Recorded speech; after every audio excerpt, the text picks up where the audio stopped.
അപ്പോൾ നമ്മൾ മസ്ജിദ് റോഡിൽ നിന്ന് രാഷ്ട്രപതി ഭവൻ സന്ദർശിക്കാൻ വേണ്ടി ഒരു ഊബർ ബുക്ക് ചെയ്തിട്ടുണ്ട്. അങ്ങനെ ആ ഊബറിൽ നമ്മൾ രാഷ്ട്രപതി ഭവനിലേക്ക് പോയിക്കൊണ്ടിരിക്കുകയാണ്.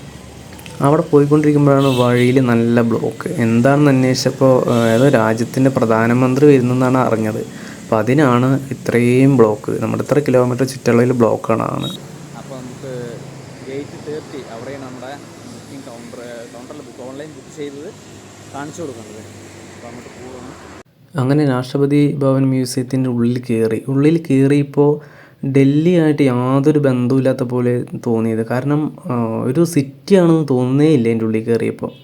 പിന്നെ നമ്മുടെ ആ മ്യൂസിയം രാഷ്ട്രപതി ഭവൻ ഉണ്ടാക്കി വെച്ചിരിക്കുന്നത് ചുറ്റിക, അതുപോലെ തന്നെ ആണി, ചുള്ളാണി, സൈക്കിളിലെ ചെയിൻ, അതൊക്കെ യൂസ് ചെയ്തിട്ടാണ് ഇത് ഫസ്റ്റ് തന്നെ കയറുന്ന ഭാഗത്ത് നല്ല ക്ലിയർ ആയിട്ട് വൃത്തിക്ക് ഉണ്ടാക്കി വെച്ചിരിക്കുന്നത്. ഇതാണ് നമ്മുടെ അശോക സ്തംഭം. നമ്മൾ പൈസയിലൊക്കെ കണ്ടുവന്ന നാഷണൽ എംബ്ലം ഓഫ് ഇന്ത്യ, ഇന്ത്യയുടെ ദേശീയ ചിഹ്നം. 1950 ജനുവരി 26 ഇന്ത്യ റിപ്പബ്ലിക് ആയതിനു ശേഷമാണ് ഇത് ഔദ്യോഗികമായി പ്രഖ്യാപിച്ചത്. ഇത് മെഴ്സിഡസ് ബെൻസ് 500 സെൽ 1990 2012 ഇന്ത്യയുടെ 5 പ്രസിഡന്റുമാർ ഉപയോഗിച്ച വാഹനമാണിത്. ഇത് വിക്ടോറിയ കോച്ച്. രാഷ്ട്രപതിമാരൊക്കെ ഇതിലാണ് യാത്ര ചെയ്തിട്ടുണ്ടായിരുന്നത് മുൻപ് കാലങ്ങളിൽ. അതുപോലെ തന്നെ അവരുടെ കുടുംബാംഗങ്ങളൊക്കെ യാത്ര ചെയ്തതാണ്. ഇത് ഏകദേശം 100 വർഷത്തിലേറെയായി രാഷ്ട്രപതിയുടെ കോച്ച് ശേഖരത്തിൻ്റെ ഭാഗമായിട്ടാണ് ഇവിടെ സ്ഥിതി ചെയ്തിരിക്കുന്നത്.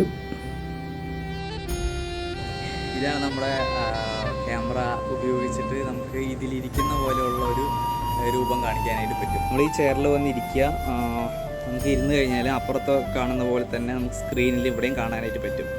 നമ്മൾ ഇവിടെ ഇരുന്നതിന് ശേഷം ഇങ്ങനെ വന്ന് ഇവിടെ ഇരുന്ന് കഴിഞ്ഞാൽ കറക്റ്റ് നമുക്ക് കാണാനായിട്ട് പറ്റും. നമ്മൾ ക്യാമറയിൽ ഇരിക്കുന്നത് കണ്ടില്ലേ, ആ ഒരു കുതിരവണ്ടിയിൽ ഇരിക്കുന്നത്.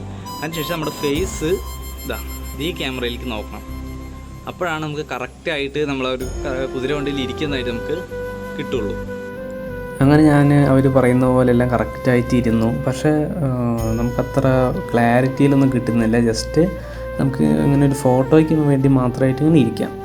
ഈ സെക്ഷൻ രാഷ്ട്രപതി ഭവൻ നിർമ്മിച്ച എൻജിനീയർമാരും കൂടെയുള്ള സഹപ്രവർത്തകരൊക്കെയാണ്. ഇതിലെ എഡ്വിൻ ലാൻസിൻ ലൂട്ടൻസ് ആണ്, അതേപോലെ തന്നെ ഹെർബർട്ട് ബേക്കറോ ആയിരുന്നു ഇതിൻ്റെ പ്രധാനപ്പെട്ട ശില്പികൾ. ഇത് ബഗ്ഗി യാത്ര. അവസാനത്തെ വൈസ്രോയ് ആയിരുന്ന മൗണ്ട് ബാറ്റൻ രാഷ്ട്രപതി ഭവനിൽ നിന്നും ഇന്ത്യൻ പാർലമെൻറ്റിലേക്ക് പോകുന്ന യാത്ര. ഇത് 1930 രാഷ്ട്രപതി ഭവൻ ഓഫീസിലൊക്കെ ഉപയോഗിച്ചിരുന്ന പഴയ കാലത്തെ ഫർണിച്ചറുകളാണ് കേട്ടോ. അന്നത്തെ ഫർണിച്ചറാണ് ഇതൊക്കെ.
ഇതിന് ട്രെയിനിങ് കോച്ച് എന്ന് പറയും.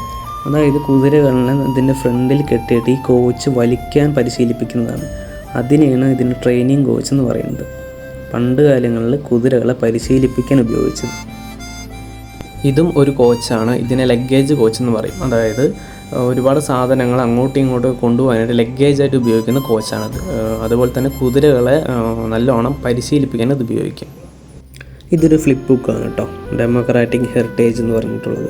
അതായത് നമ്മുടെ ജനാധിപത്യപരമായിട്ടുള്ള മൂല്യങ്ങളും തത്വങ്ങളും അതുപോലെ തന്നെ നമ്മുടെ പാരമ്പര്യം, ചരിത്രങ്ങൾ എല്ലാം അടങ്ങിയിട്ടുള്ളൊരു ഫ്ലിപ്പ് ബുക്കാണിത്. അപ്പോൾ എന്തായാലും രാഷ്ട്രപതി ഭവൻ സന്ദർശിക്കുന്ന ആൾക്കാർ ഇതെന്തായാലും ഇരുന്ന് വായിച്ച് നോക്കുക. നമ്മുടെ ഒരുപാട് ഹിസ്റ്ററികൾ, ചരിത്രപരമായിട്ടുള്ള ഒരുപാട് കാര്യങ്ങൾ ഇതിൽ ഉൾപ്പെടുത്തിയിട്ടുണ്ട്. അപ്പോൾ ഇതൊക്കെ പോകുന്ന ആൾക്കാർ ഇരുന്ന് വായിച്ചൊക്കെ നോക്കുക. അതുപോലെ തന്നെ രാഷ്ട്രപതി ഭവൻ മ്യൂസിയം സന്ദർശിക്കുമ്പോൾ ഇതേപോലത്തെ ഒരുപാട് ചുമരിൽ നമ്മുടെ ചരിത്രങ്ങൾ ഒരുപാട് കാണാനായിട്ട് കഴിയും. അതെല്ലാം നമുക്ക് പൂർണ്ണമായിട്ട് അറിയുന്നില്ല, പക്ഷേ കുറേ കാര്യങ്ങളൊക്കെ നമുക്ക് മനസ്സിലാവും കാണുമ്പോൾ തന്നെ. ഇതെല്ലാം ഹിസ്റ്ററികളാണ്. ഓരോ മുക്കും മൂലയിലും എന്തൊക്കെ നടന്നു, ഏതൊക്കെ നടന്നില്ല എന്നുള്ള എല്ലാ കാര്യങ്ങളും ഉൾപ്പെടുത്തിയുള്ള ഹിസ്റ്ററികളാണ് ഇതെല്ലാം. ഇത് നേരത്തെ കണ്ട പോലെ തന്നെ മറ്റൊരു ഫ്ലിപ്പ് ബുക്കാണ് വെൽഫെയർ സ്റ്റേറ്റ് ഓഫ് അശോക എന്നുള്ളത്. അതായത് മൗര്യ ചക്രവർത്തിയായ അശോകൻ BCE 3-ാം നൂറ്റാണ്ടിൽ തൻ്റെ ഭരണത്തിൽ നടപ്പിലാക്കിയ ധർമ്മങ്ങളും പൊതുജന ക്ഷേമ പ്രവർത്തനങ്ങളും ഭരണ നയങ്ങളെയും കുറിച്ചുള്ള ആശയങ്ങൾ ഉൾപ്പെടുത്തുന്നതാണ് ഈ പുസ്തകം, ഈ flip book welfare state of Ashoka എന്നുള്ളത്. ഇതും അപ്പോൾ വായിച്ചൊക്കെ നോക്കുക. ഈ സെക്ഷൻ വന്നിട്ട് നമ്മൾ ഒരുപാട് പഠിച്ചതാണ് ദണ്ഡിയാത്രയെക്കുറിച്ച്, ഗാന്ധിജി നയിച്ചത്. അപ്പോൾ 1930 മഹാത്മാഗാന്ധി നയിച്ച ഉപ്പ് സത്യാഗ്രഹത്തെയാണ് ഇത് സൂചിപ്പിക്കുന്നത്. അതുപോലെ തന്നെ ബ്രിട്ടീഷ് സർക്കാരിൻ്റെ ഉപ്പ് നികുതി നിയമത്തിനെതിരായ അഹിംസാത്മക പ്രതിഷേധമായിരുന്നു ഇത്.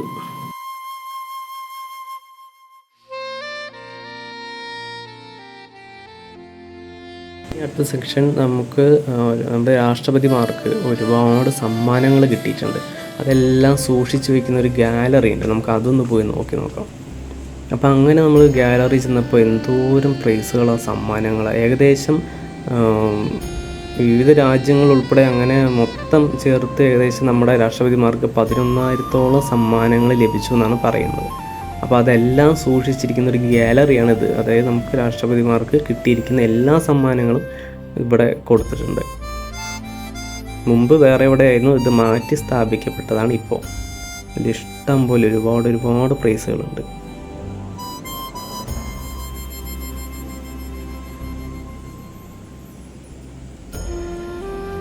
ഇതാണ് നമ്മുടെ ഇന്ത്യൻ ഭരണഘടന. പക്ഷേ ഇത് ഒറിജിനലല്ല കേട്ടോ, ഇത് കോപ്പിയാണ്. ഒറിജിനൽ നമ്മുടെ ഇന്ത്യൻ പാർലമെൻറ്റിലാണ് സൂക്ഷിച്ചു വെച്ചിരിക്കുന്നത്, ഇന്ത്യൻ പാർലമെൻറ്റ് ലൈബ്രറിയിൽ. അത് പ്രത്യേക വാതക നൈട്രജൻ നിറച്ച് വെച്ച റൂമിനുള്ളിലാണ് നമ്മുടെ ഒറിജിനൽ കയ്യെഴുത്ത് ആയിട്ടുള്ള ഇന്ത്യൻ ഭരണഘടന സൂക്ഷിച്ചു വെച്ചിരിക്കുന്നത്. ഇതൊക്കെ അതിൻ്റെ പേജുകളും കാര്യങ്ങളൊക്കെ. ഈ സെക്ഷൻ വന്നിട്ട് ഇത് ഇന്ത്യൻ ക്യാബിനറ്റ് മീറ്റിങ്ങിനെ കുറിച്ചിട്ടുള്ള ഒരു പ്രദർശനമാണ് ഇതിൽ കൊടുത്തിട്ടുള്ളത്. ഇതിൽ നമ്മുടെ മുൻ രാഷ്ട്രപതികളായിട്ടുള്ള ആൾക്കാരെല്ലാം ഉൾപ്പെട്ടിട്ടുണ്ട്. ഈ കാണുന്നതൊക്കെ നിയമപരമായിട്ടുള്ള പ്രഖ്യാപനങ്ങളുടെ, അതുപോലെ തന്നെ കൈമാറ്റ രേഖകളുടെ, ആദ്യ മന്ത്രിസഭ രൂപീകരിച്ചതിൻ്റെ ഒക്കെ ഒപ്പുകളൊക്കെ പതിച്ച പകർപ്പുകളാണ് ഈ കാണുന്നതൊക്കെ. പിന്നെ ഇന്ത്യൻ ഭരണഘടന നിലവിൽ വന്നതിന് ശേഷം നടന്ന അധികാരത്തിൻ്റെ കൈമാറ്റങ്ങളും അതുപോലെ തന്നെ ചരിത്ര രേഖകളൊക്കെയാണ് ഈ കാണുന്നതൊക്കെ. നമ്മുടെ ഇന്ത്യക്ക് സ്വാതന്ത്ര്യം കിട്ടാൻ കാരണക്കാരായ ഒരുപാട് ആൾക്കാരുണ്ട്, പക്ഷെ അവരുടെ പേര് പോലും നമുക്കറിയില്ല.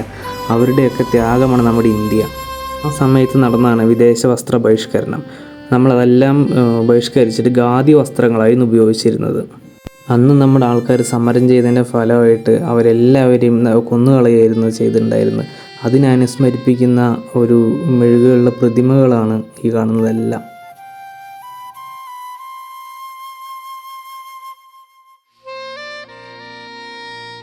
ഏറ്റവും ലളിതമായിട്ടുള്ള വസ്ത്രധാരണമായിരുന്നു ഡോക്ടർ APJ അബ്ദുൽ കലാമിൻ്റേത്. അദ്ദേഹം ഉപയോഗിച്ച വസ്ത്രങ്ങളാണ് ഈ കൊടുത്തിരിക്കുന്നത്. പിന്നെ അദ്ദേഹം എഴുതിയ നിരവധി പുസ്തകങ്ങളുണ്ട്, അതിലാണ് ഈ പുസ്തകങ്ങളും കാര്യങ്ങളും ഒക്കെ. ഇതിൽ പ്രദർശിപ്പിച്ച പുസ്തകങ്ങൾ അദ്ദേഹം പറഞ്ഞിട്ടുള്ളത് ജീവിതത്തെക്കുറിച്ച്, അദ്ദേഹത്തിൻ്റെ വ്യക്തിപരമായിട്ട് ജീവിതത്തെക്കുറിച്ച് പറഞ്ഞിട്ടുണ്ട്. പിന്നെ പ്രധാനപ്പെട്ട ഉദ്ധരണികളെ കുറിച്ചിട്ടെല്ലാം അദ്ദേഹം ഈ പുസ്തകങ്ങളോട് അറിയിച്ചിട്ടുണ്ട്.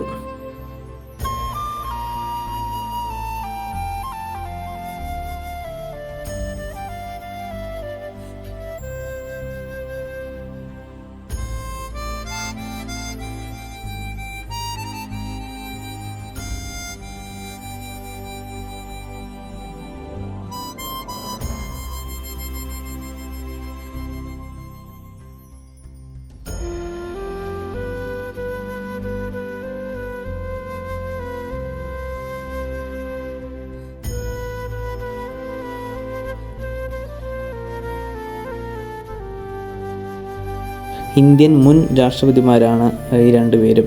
ഒന്ന് KR നാരായണനും ഒന്ന് ശ്രീ ഫക്രുദ്ദീൻ അലി അഹമ്മദും അദ്ദേഹമാണ് ഉള്ളത്. അതിൻ്റെ ഹോളോഗ്രാഫിക് പ്രൊജക്റ്റാണ്. ഞങ്ങൾ വന്നപ്പോൾ ഒരു ഗൈഡിനെ നോക്കിയിട്ടാണ്. ഇത് ഈ കാണുന്ന ഗൈഡാണ്, അത് ഹിന്ദിയാണ്, പക്ഷേ മലയാളീസ് ആരും ഉണ്ടായില്ല. അതുകൊണ്ട് ഞങ്ങളതിന് ഗൂഗിളൊക്കെ നോക്കി തപ്പിപ്പിടിക്കലായിരുന്നു.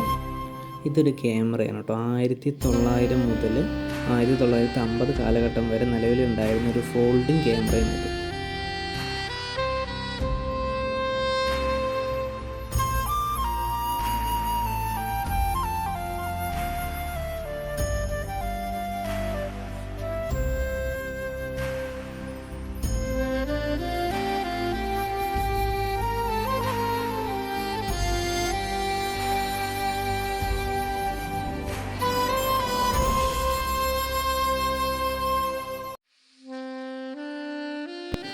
പിന്നെ ഇവിടെ നിറയെ കോയിൻസൊക്കെ കൊടുത്തിട്ടുണ്ട്. 100 രൂപേൻ്റെ കോയിനുണ്ട്, അതുപോലെ തന്നെ 5 രൂപയുടെ കോയിൻ, അങ്ങനെ പലതരത്തിൽ വിവിധ തരത്തിലുള്ള കോയിൻസും കാര്യങ്ങളൊക്കെ ഉണ്ട്. അതിൻ്റെ വലിയ സ്ട്രീസൊന്നും അറിയില്ല.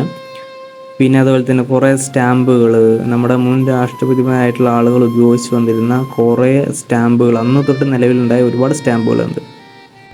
ഇന്ത്യയുടെ 13ാമത്തെ രാഷ്ട്രപതിയായിരുന്നു ശ്രീ പ്രണബ് മുഖർജി. അദ്ദേഹത്തിന് കിട്ടിയ അംഗീകാരങ്ങൾ, അദ്ദേഹം ഉപയോഗിച്ച വസ്ത്രങ്ങൾ, അതെല്ലാമാണ് ഇവിടെ കൊടുത്തിരിക്കുന്നത്. അദ്ദേഹം അന്ന് ഷോൾ, അദ്ദേഹത്തിൻ്റെ കണ്ണട, അങ്ങനെ ഒരുപാട് കാര്യങ്ങൾ, അദ്ദേഹം എഴുതിയ പുസ്തകങ്ങൾ, അതുപോലെ തന്നെ അദ്ദേഹം പഠിച്ച സർവകലാശാലകൾ, അതെല്ലാം ഇവിടെ കൊടുത്തിട്ടുണ്ട്. പിന്നെ അതിൽ നമ്മുടെ കാലിക്കട്ട് ഉണ്ട് കേട്ടോ, കാലിക്കട്ട് സർവകലാശാലയിൽ നിന്നാണ് അദ്ദേഹം ബിരുദം നേടിയെന്നുണ്ട് കൊടുത്തിട്ടുണ്ട്. പിന്നെ അതുപോലെ ഒരുപാട് കിട്ടിയ അംഗീകാരങ്ങൾ നമുക്കിങ്ങനെ ആ ഷോളുകൾ അതൊക്കെ കൊടുത്തിട്ടുണ്ട്.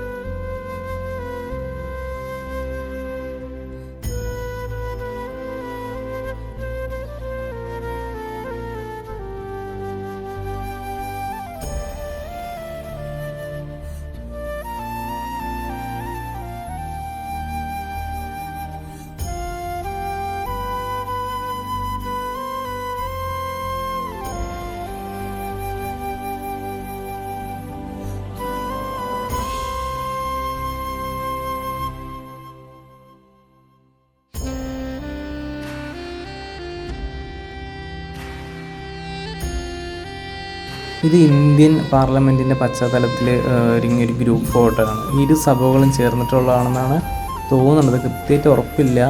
ലോക്സഭയും രാജ്യസഭയും കൂടെ അവരുടെ ഇരു സഭകളുടെയും ഗ്രൂപ്പ് ഫോട്ടോ ആണെന്നാണ് തോന്നുന്നത്. ഞാനത് വായിച്ചു നോക്കിയിട്ടുണ്ടായിരുന്നില്ല.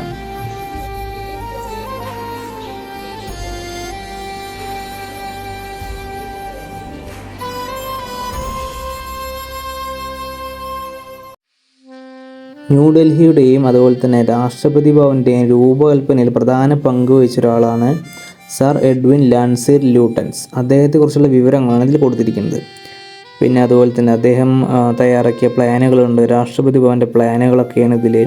അതുപോലെ തന്നെ ഇത് ബഗ്ഗി യാത്ര, പിന്നെ അതിൻ്റേതായ കാര്യങ്ങളെല്ലാം കൊടുത്തിട്ടുണ്ട്. അത് ഓരോന്നായിട്ട് നിങ്ങൾ വായിച്ച് നോക്കുക, ഓരോതായിട്ടും കൊടുത്തിട്ടുണ്ട്. പിന്നെ അദ്ദേഹം ഡിസൈൻ ചെയ്ത അതുപോലെ ഫർണിച്ചറുകൾ ഡിസൈൻ ചെയ്തിട്ടുണ്ട്, അതെല്ലാം അദ്ദേഹം ചെയ്തിട്ടുണ്ട്. അദ്ദേഹത്തിൻ്റെ സഹപ്രവർത്തകരൊക്കെ കൂടി ചേർന്നിട്ടാണ് അതെല്ലാം ക്രിയേറ്റ് ചെയ്തിരിക്കുന്നത്. അപ്പോൾ അതെല്ലാം ആ ഫോട്ടോയുടെ താഴെ ആൾക്കാരുടെ പേരും എല്ലാം ഡീറ്റെയിൽസ് ആയിട്ട് കൊടുത്തിട്ടുണ്ട്. ഇത് രാഷ്ട്രപതി ഭവൻ്റെ ഫ്രണ്ടേജിൻ്റെയാണ് ഇതൊക്കെ.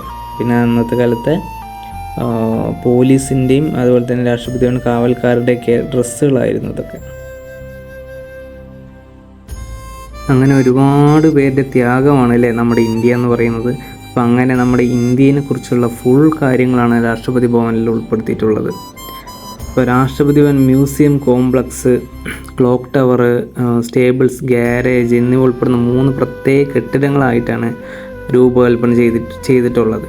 അത് ഏകദേശം 2014-ലും 2016-ലായിട്ടാണ് ഇത് പൊതുജനങ്ങൾക്കായിട്ടൊക്കെ തുറന്നു കൊടുത്തിട്ടുള്ളത്. 2000-ലധികം പുരാവസ്തുക്കൾ പ്രദർശിപ്പിച്ചിട്ടുണ്ട് ഇതിൽ. ഇന്ത്യയിലെ രാഷ്ട്രപതിമാർക്ക് ലഭിച്ച സമ്മാനങ്ങൾ, അതുപോലെ തന്നെ ബ്രിട്ടീഷ് കാലഘട്ടത്തിലെ അപൂർവ പെയിൻറ്റിങ്ങുകൾ, പ്രസിഡന്റുമാരുടെ ജീവിതം, ഔദ്യോഗിക ചടങ്ങുകൾ, അതുപോലെ തന്നെ ത്രിമാന ഹോളോഗ്രാഫിക് പ്രൊജക്ഷനുകൾ, നമ്മൾ കേരനാരായണൻ്റെയും അദ്ദേഹത്തിനൊക്കെ കണ്ട പോലെ തന്നെ ഒരുപാട് പ്രൊജക്ഷനുകൾ ഉണ്ട്. ഇൻട്രാക്റ്റീവ് ഡിജിറ്റൽ ടേബിളുകൾ, വീഡിയോ മതിലുകൾ, അതുപോലെ ശബ്ദം വിളിച്ച വീഡിയോ, അതുപോലെ തന്നെ സ്റ്റേജ് സെറ്റിങ്സുകൾ, അങ്ങനെ ഒരുപാട് നൂതന സാങ്കേതിക വിദ്യകൾ ഉപയോഗിച്ചിട്ടാണ് രാഷ്ട്രപതി ഭവൻ നിർമ്മിച്ചിട്ടുള്ളത്. അതുപോലെ തന്നെ രാഷ്ട്രപതി ഭവൻ്റെ പൈതൃകവും ചരിത്രവും കലയും സാംസ്കാരികവും അടുത്തറിയാൻ ആഗ്രഹിക്കുന്നവർക്ക് ഏറ്റവും കൂടുതൽ കാണാൻ പറ്റിയ ഒരു മ്യൂസിയം തന്നെയാണ് രാഷ്ട്രപതി ഭവൻ മ്യൂസിയം. അതൊരിക്കലെങ്കിലും സന്ദർശിക്കേണ്ട കാര്യമാണ്. അതിലെല്ലാം ഉൾപ്പെടുത്തിയിട്ട് നമുക്ക് ഒരുപാട് അറിവുകൾ നേടാനും നമ്മുടെ ഒരുപാട് ചരിത്രങ്ങൾ നമുക്ക് പഠിക്കാനും ഒരുപാട് കാര്യങ്ങൾ ഉൾപ്പെട്ടിട്ടുണ്ട് ഇതിൽ. പിന്നെ ഇതിൽ ബുക്കിംഗ് വന്നിട്ട് ഓൺലൈൻ ബുക്കിംഗ് മാത്രമേ ഉള്ളൂ, അല്ലാതെ അവിടെ കൗണ്ടറോ കാര്യങ്ങളോ അങ്ങനെയൊന്നുമില്ല. ഓൺലൈൻ ബുക്കിംഗ് ചെയ്താൽ മാത്രമേ നമുക്ക് അവിടെ പോയി സന്ദർശിക്കാനായിട്ട് പറ്റുള്ളൂ. ഒരാൾക്ക് 50 രൂപയാണ് സന്ദർശന ഫീസ്. അപ്പോൾ അതെല്ലാം ശ്രദ്ധിക്കുക. പോകുന്ന ആൾക്കാർ ഓൺലൈൻ ബുക്കിംഗ് മുൻകൂട്ടി ചെയ്യണം, അതല്ലാതെ പറ്റില്ല. പിന്നെ രാഷ്ട്രപതി ഭവൻ്റെ സമയം എല്ലാ കാര്യങ്ങളും ഞാൻ ഡിസ്ക്രിപ്ഷൻ ബോക്സിൽ ഡീറ്റെയിൽ ആയിട്ട് കൊടുക്കാം. അതിൻ്റെ വെബ്സൈറ്റും അതുപോലെ തന്നെ അതിൻ്റെ സമയക്രമങ്ങളും കാര്യങ്ങളും ഏതൊക്കെ ദിവസങ്ങളാണ് എന്നുള്ള കാര്യങ്ങളൊക്കെ ഉണ്ട്. അതെല്ലാം ഞാൻ ഡീറ്റെയിൽ ആയിട്ട് തന്നെ ഡിസ്ക്രിപ്ഷൻ ബോക്സിൽ കൊടുക്കാം. അപ്പോൾ എല്ലാവരും കണ്ടു നോക്കുക.